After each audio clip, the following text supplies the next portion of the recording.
gentlemen, and thank you so much for coming to watch my lecture recital. My name is Diana Yusupov, and this is my final doctoral lecture recital titled Where East Meets West, a performance guide, analysis of musical style, and historic context of two cello sonatas by Muhammad Atajonov. In my lecture today, we will begin by exploring the history of how musical culture developed in Uzbekistan, which led to the creation of Atajonov's cello sonatas. I will briefly talk about the composer and then delve into the analysis of the pieces, focusing specifically on Uzbek elements. I will conclude my lecture by performing the two sonatas, and joining me on the stage today is my wonderful friend and collaborative pianist, Sinchi Cheng. We will play for you together today. The music that I'm going to play for you today comes from my home country of Uzbekistan. Known as the heart of Central Asia, Uzbekistan is a double landlocked country surrounded by vast mountains that separate this country from its neighbors, including Afghanistan, Tajikistan, Kyrgyzstan, and Kazakhstan. The history of how Uzbekistan became an independent country is quite complicated. Prior to the arrival of the Russian Tsarist rule, the modern Uzbek territory was part of the ancient Transoxania. For centuries, this land was occupied by various ethnicities. These included the Persians, the Turks, the Arabs, and Mongols. Arrival of each of these civilizations created what Mark Dickens describes a multi-layered tapestry of ethnicities. And this has been one of the biggest influences on Uzbek's traditional music. So now let's take a look at some of the elements of Uzbek music. These elements include use of microtones in the melodic structure, use of minor mode, and prevalence of a melancholic mood. In Uzbekistan, melody is the most important element, and this often creates homophonic texture. Now, traditionally, Uzbek musical instruments are tuned to a very distinct tuning, such that it's very rare to have more than one melodic instrument being able to play with the other. And this is why often Uzbek music creates homophonic texture. So you have one melodic instrument and an accompanying rhythm. And this rhythm is what we call an usul, and I'll tell you more about it later on. One of the most important elements of Uzbek music is a makam. Now, makam is a musical suite that consists of various movements, which include vocal and instrumental movements. The vocal movements derive lyrics from Sufi poems, which have divine themes derived from Islamic religion. Now, Uzbek music underwent considerable changes with the arrival of Soviet Union in 1924.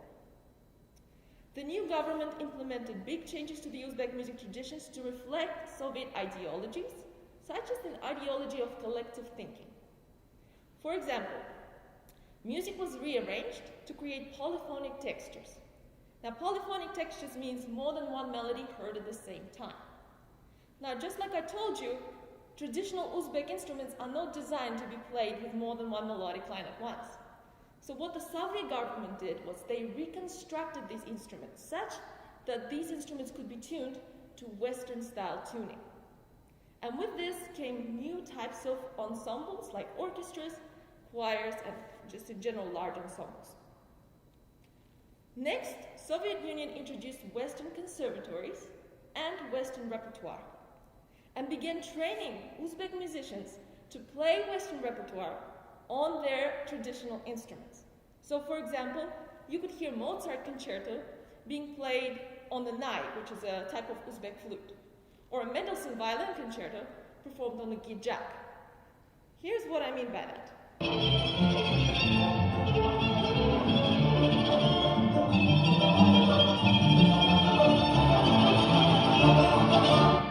Now, what you just saw on your screens, that was a gijak, a traditional Uzbek instrument, accompanied by an orchestra of traditional instruments. And that's the influence of the Soviet Union. Now, eventually, having introduced Western music to Uzbekistan, the Russian regime also began introducing Western instruments. And that's how cello came to be in Uzbekistan. Against this background of traditional Uzbek music influenced from diverse ethnicities to Western style brought by the Russians, Uzbekistan has developed a strong musical culture and cultivated musicians such as Muhammad Atajonov. Muhammad Atajonov was born to a family of artists in 1959. His father was a renowned pianist and a composer, and he was also Muhammad's first teacher. His mother was a renowned theater actress. Atajonov was one of 6 children, all of whom received musical education. Now, the family was quite well known in the artist circle, and they often hosted musical dinner parties, which included many musicians coming and performing traditional music as well as makams. Atajonov, growing up, had perfect pitch and excellent memory for melodies, and loved listening to makams, so much so that his nickname as a child was the Little Makam. And he would often be caught playing the piano and playing the tunes that he'd heard the night before in these musical parties on the piano by ear. Atajonov went on to pursue a career in piano and composition by studying at the Tashkent Conservatory. He was very successful, earning a number of first prizes in state and national competitions. He wrote his first piano concerto in his senior year of college, which he dedicated to Khiva, which is a historic city in Uzbekistan. Today, Atajonov enjoys an immensely successful career in Tashkent, where he works both as a pianist and a composer, and is also a professor of composition at the Tashkent Conservatory. The music of Muhammad Atajonov combines elements of Western and Uzbek traditions.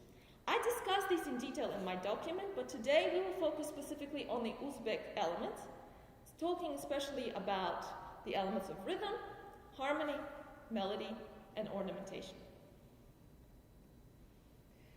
Rhythm in traditional Uzbek music is characterized by irregular meter, metric changes, syncopation where the emphasis is on the weaker beat, and most importantly, imitations of doira patterns. Now, doira is a percussion instrument, and I'll tell you about it in just a second, but here it is on the screen. That's a picture of doira. And traditionally, the doira plays a pattern that we call in Uzbekistan an usul, which is a repeated rhythmic pattern, and in the West we might call it ostinato pattern. An Uzbek usul always emphasizes the strong beat, and its function is to keep the regular pulse whilst allowing the melody line on top its rhythmic freedom. Typically, as I said before, usul is performed on a doira. Now, doira can produce 2 types of sounds. A lower sound, which in Uzbek language we classify as a boom, and it's created by striking the doira around the hoop. A higher pitched sound, which we call a bak, is produced when the doira is stroked in the middle of the membrane of the skin. Now, traditionally, the usuls, the doira patterns, were passed down using these oral traditions, combining those boom and bak sounds. But with the arrival of the Soviet Union, Western notation was introduced, and today doira patterns are written as they are on your screens, using a 1-line percussion score. The bottom note represents the lower pitch boom, and the top note represents the high pitch bak. Here's what a doira sounds like.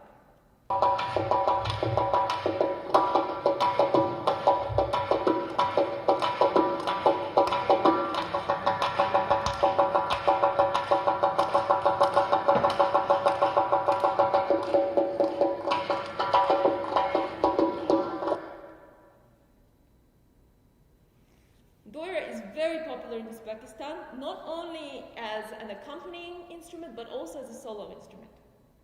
Now, the use of these doira patterns is a key feature in Atajonov's cello sonatas. What you see on the screen there is an excerpt from his first movement of the first sonata. I highlighted in red for you the left hand of the piano part that imitates this doira pattern. Now, the circled triplets represent quick strikes on the drum, whilst the 8th notes represent the boom and bak sounds on the doira. Let's hear how that sounds.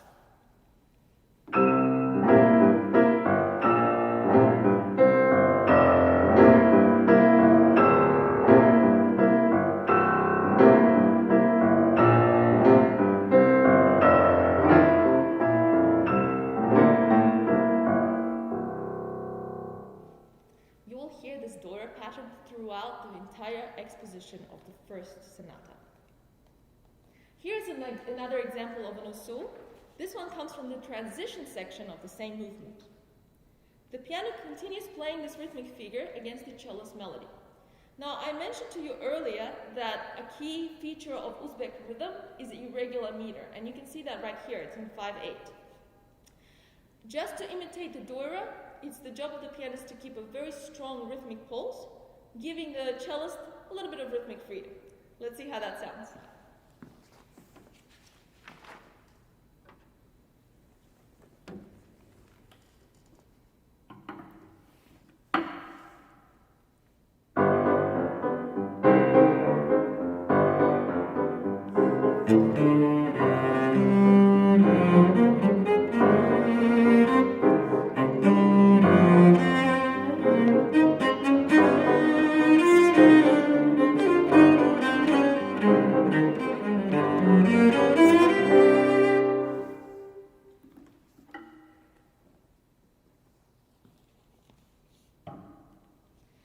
Otojono's second sonata is very different in style, and I will introduce it to you in just a little bit, but nevertheless he uses the same usul patterns in it as well.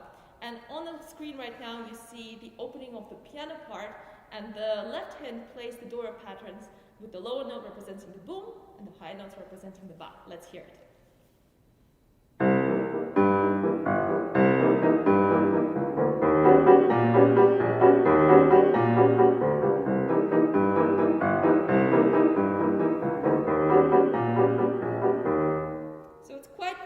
Driven. Another key feature in Uzbek music is the use of syncopation. In Uzbekistan, we use syncopation to achieve fluidity. But as I mentioned to you earlier, Uzbek syncopation emphasizes the weaker beat, which is different to Western style of play, where we emphasize the stronger note. Now, the reason why we emphasize the weaker beat in Uzbek syncopation is to match the usul patterns. Because like I told you, usul patterns always emphasize the strong beat. I have here on the screen a traditional piece of music from Uzbekistan. The first 4 measures represent a typical usul pattern. Sinchi kindly agreed to tap it on the piano for us. I will come in measure 5, playing the Uzbek melody, and what I'll do for you is I will emphasize the weaker beat first, showing you the Uzbek way, and then we'll play it again for you, showing you the Western way so you can hear the difference in inflection.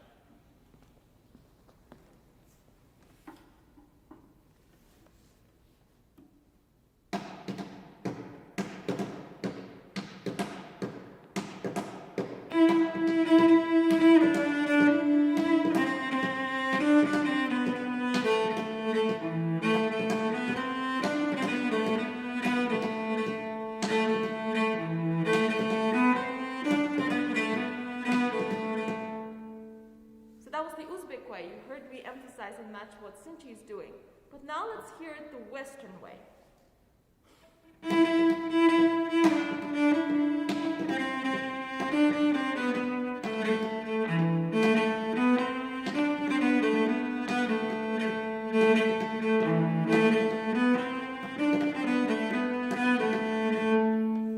That's a little bit harder to match with the pattern. Here's an example of syncopation in Otojono's writing. This one comes from the second theme. And I circle for you the note that I'm going to emphasize, the weaker note. Let's hear how that sounds.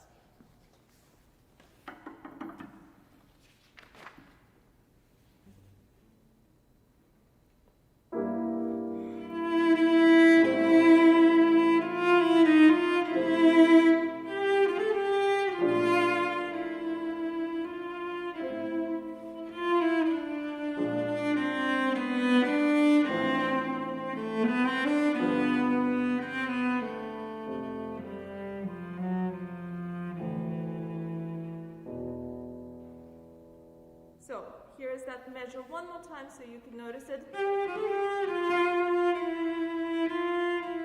As opposed to. It's a very slight difference, but changes the inflection of the piece nevertheless. Now let's talk about harmony. In Uzbek tradition, a key feature of the harmonic language is the relationship between tonic and subdominant. In the West, we call it a plagal relationship or a plagal cadence, which sounds like that.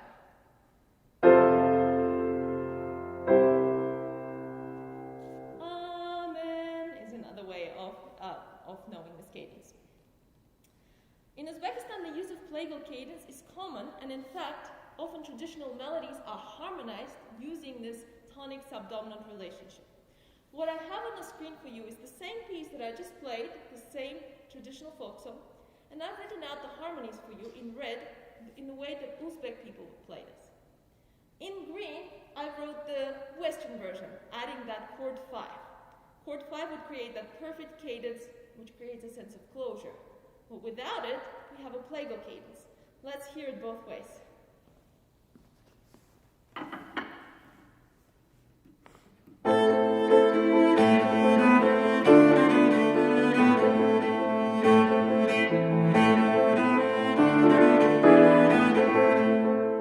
Heard that perfect cadence at the end with the E chord, and now let's hear it without the E chord.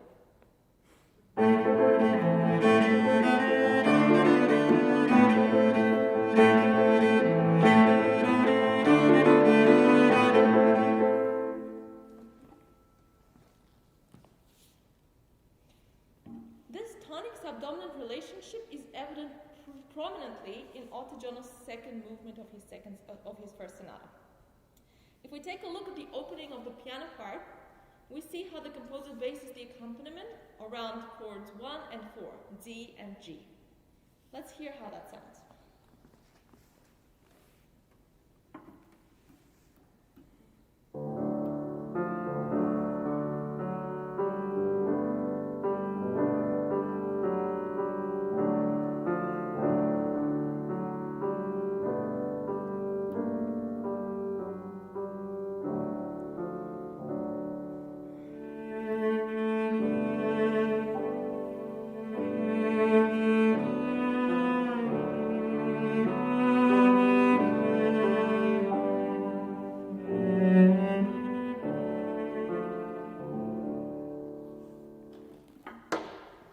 I just love these harmonies. I can't wait to play this piece for you. In Uzbekistan, the use of plagal cadences is common, and here is another way that Professor Otojonov uses it. This is the opening of the first sonata. The exposition is based around the C center. Now, when we come back in the recapitulation, it's based around the F center. So C to F is another tonic-subdominant relationship. Let's hear it.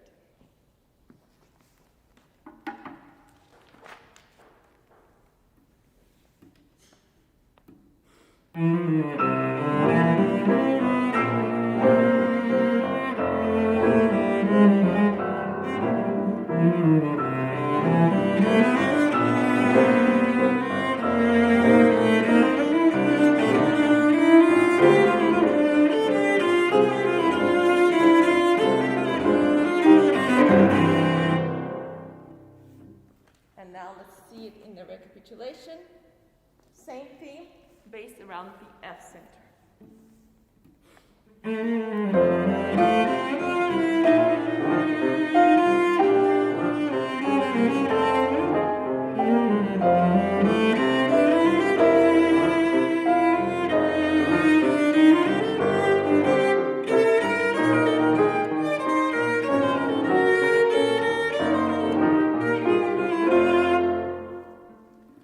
So in this way, the composer creates this plagal relationship structurally as well, not just cadentially.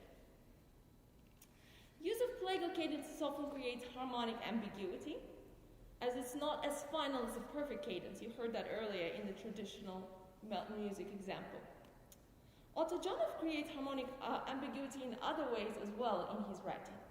These include use of extended chords and abandoned cadences. Here on the screen, you can see an example of Otojonov's extended chord in the opening of the third movement of the first cello sonata. The extended chord here is E7 flat 9 added 11. Now, use of such harmonies is not unusual, but in the West it typically has a dominant function.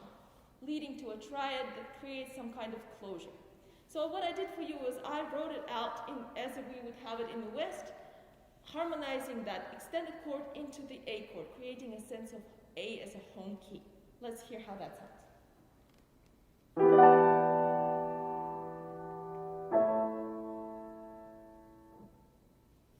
Ottojonov, however, avoids using plain triads, thereby creating ambiguity. In his writing, he adds a seventh to that A chord, and that creates an ambiguity as to tonality. Let's hear how that sounds.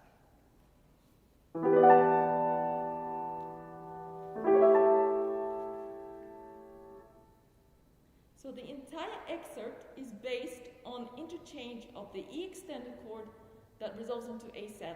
We never really know whether we're in E or in A. Let's hear the entire excerpt now.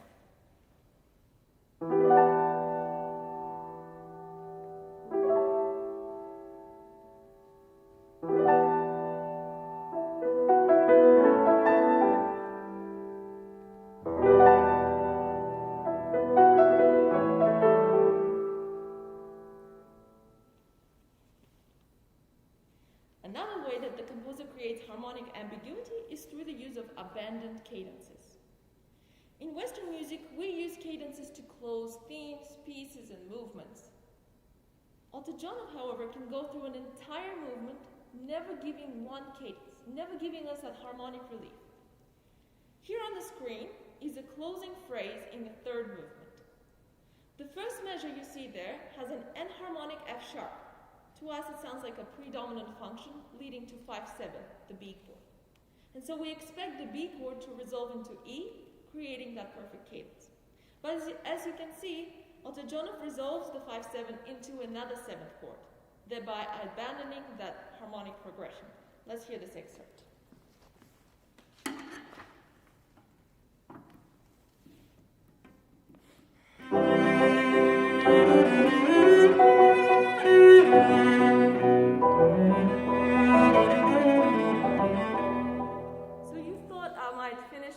But I didn't. I kept going, and that's what abandoned cadence is in this example.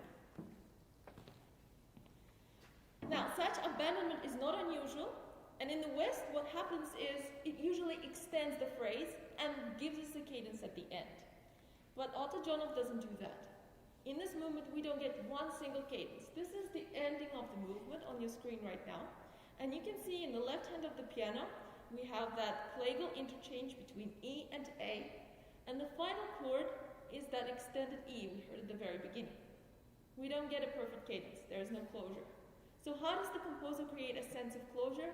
He uses other elements, molto rallentando and morendo. Let's hear it.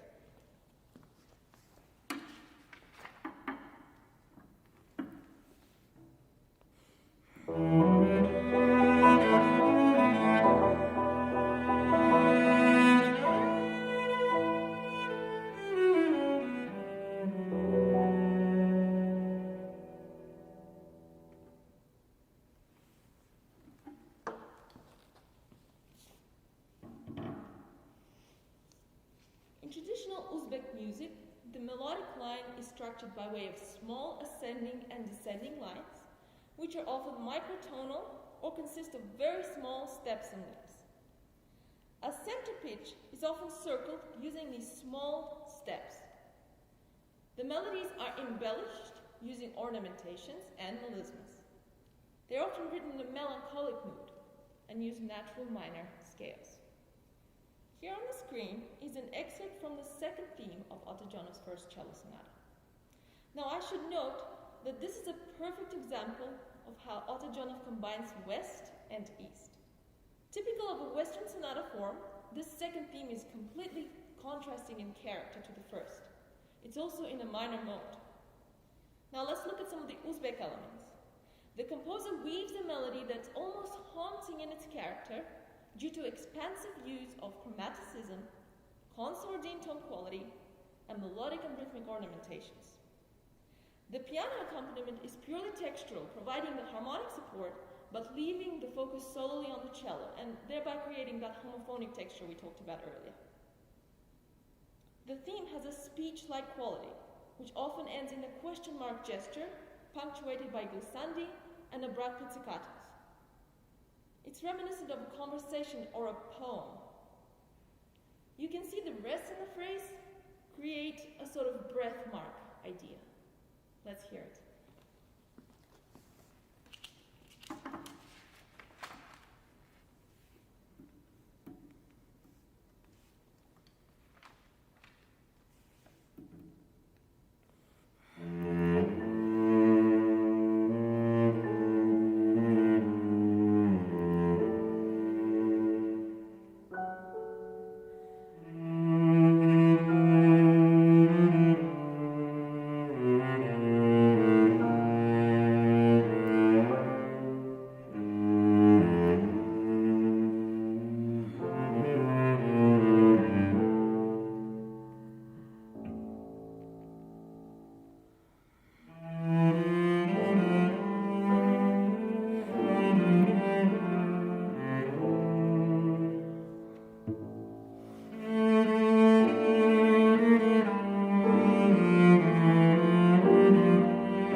Technique that I would like you to notice in the theme that I just played is what we call the circling of the center pitch.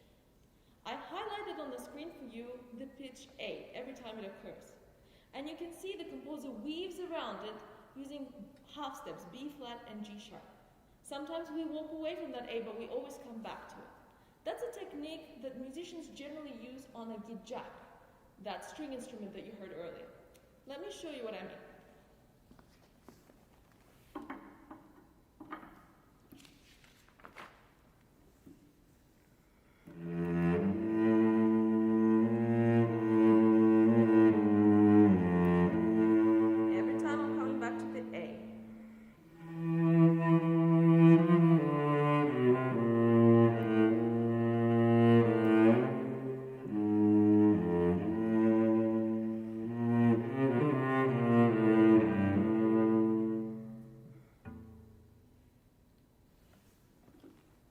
And here is an example of how it would be done on a gijak.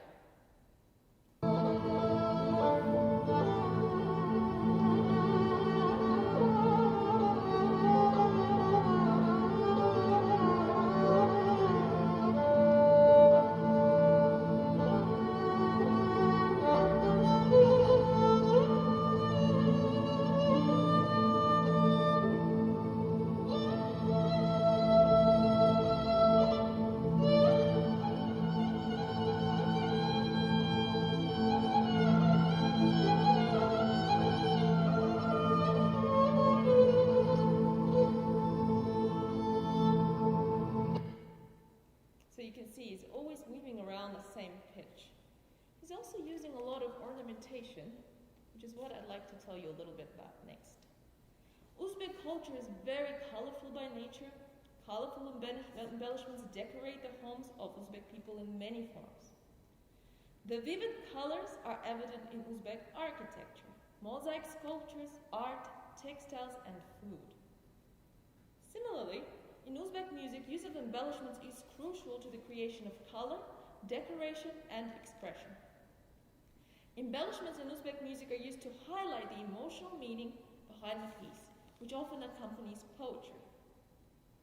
The embellishments are realized in forms of different types of ornamentations, including trills, mordents, vibrato, slides, grace notes. Accurate performance of such embellishments is important for the accurate portrayal of the Uzbek music style. So one example of commonly used embellishment is grace notes, and I've put the Western notation of the grace notes on the screen for you. In a faster tempo, the single grace note, which we call Vorschlag, should be played on the beat. However, in a slower tempo, the same grace note should delay the arrival of the principal note. Here is an example of that Vorschlag in a slow adagio movement of Otto Jonov's sonata. Let's hear how it should sound.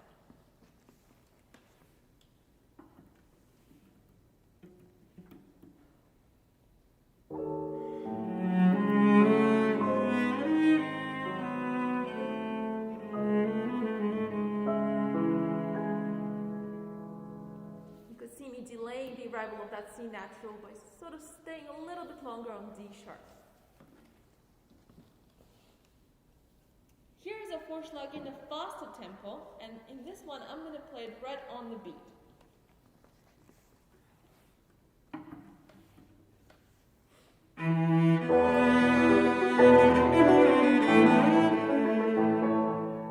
So you can hear the difference on the beat, delaying, which was the other one that I just played for you.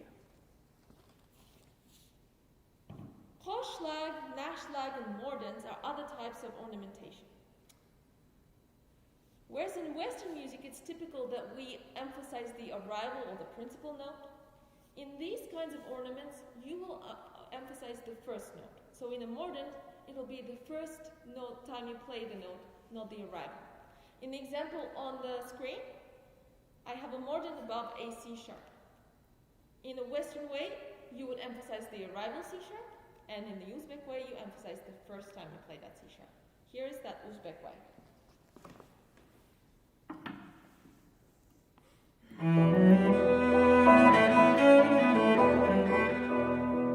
Here's the Western way.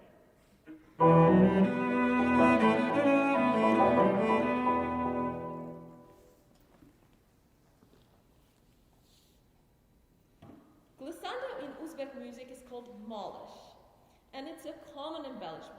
Literally, the word molish means to smooth something out. This technique is typically used on a string instrument such as a gidjak, which we heard earlier. In Uzbek music, molish should be used absolutely expressively, and it is left up to the performer's will. It's not usually written into the score. There are two types of molish. One, which exists between shorter intervals, like a half step, and I have an example of that on the screen, the very first one. And in that type of molish, what you do is you bend the pitch until you reach your desired note. So I would bend that D until I get to the C sharp. The second type of molish is between a larger interval, and here you move your hand slowly and smoothly, creating a glissando effect. Let me show you both of these in this example.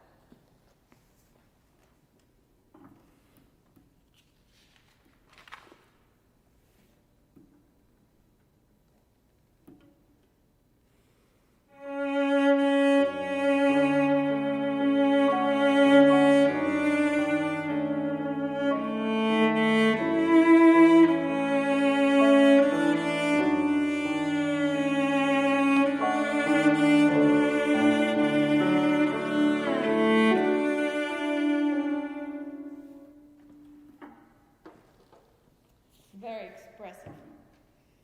So this concludes part 3 of my presentation, and now I'd like to play that first sonata for you. I hope you enjoy, and I hope you can hear some of these elements that we just discussed.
second sonata, there are important features that should be mentioned. First interesting feature in the second cello sonata is the use of octatonic scale. Now, octatonic scale alternates half and whole steps. I wrote it out for you on the screen, and that's the scale that the first movement is based around. Let me play it for you so you can hear it.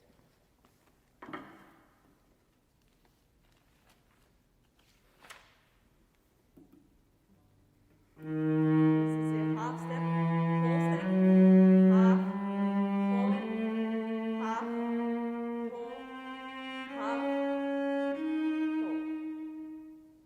Right? So the entire first movement is based around octatonic scales, and you'll hear me playing them in my melody line, but also Sinchi will be playing them in her chordal accompaniment with the chords based around C major and E flat major. Let's hear just the beginning of that movement so you can hear it better.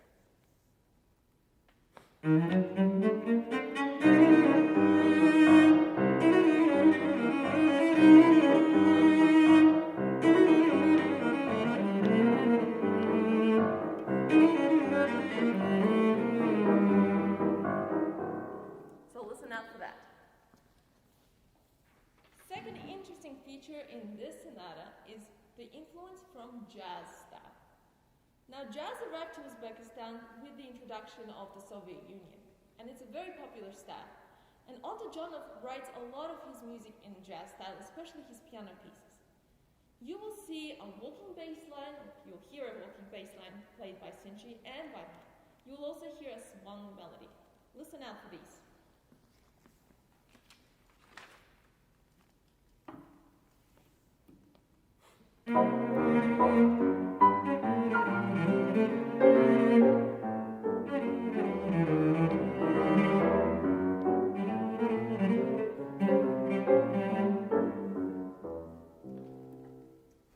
Really fun to play, so I hope you enjoy it as much as I enjoy playing it. And then finally, I would like you to take a note of the Russian popular music style that becomes evident in the second movement of this piece. This is truly the heart of this movement, the sonata, the second movement. In Uzbekistan, between the 80s and 90s, Russian popular music became very widespread. Now, this style is evidenced by simple melodic line and sequences, both harmonically and melodically. Let's hear it.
Otajonov combines these Russian popular music elements with that Uzbek ornamentation. It's almost like a homage to the diverse musical style that is in Uzbekistan. Here is the second sonata by Muhammad Otajonov. I hope you enjoy it.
Here